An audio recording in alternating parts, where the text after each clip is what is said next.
Let's talk first about the Federal Tort Claims Act. What is this Federal Tort Claims Act?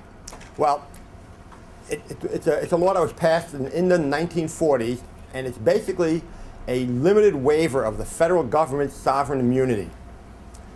Historically, you could not sue the federal government for the tortious actions of its employees.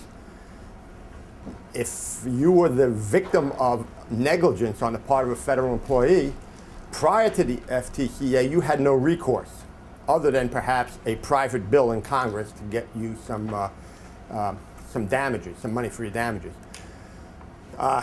Congress in the 40s realized that all these private bills was not a very good way of dealing with the negligence of its employees, and it passed the Federal Tort Claims Act. That act waived the sovereign immunity of the United States for the actions of its employees. What it did was it imposes liability on the United States in the same manner and the same extent as a private individual under similar circumstances. And the law of the place where the negligence occurred is what applies in any claim against the United States.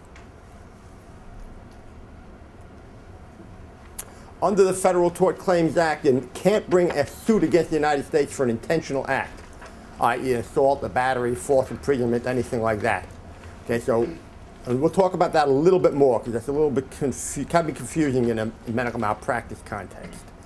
Allegations of violations of constitutional rights can't be brought under the Federal Tort Claims Act either.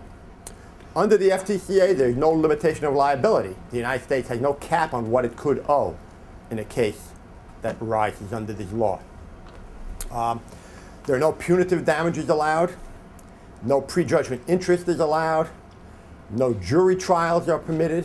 These are all the trials under the FTCA are bench trials.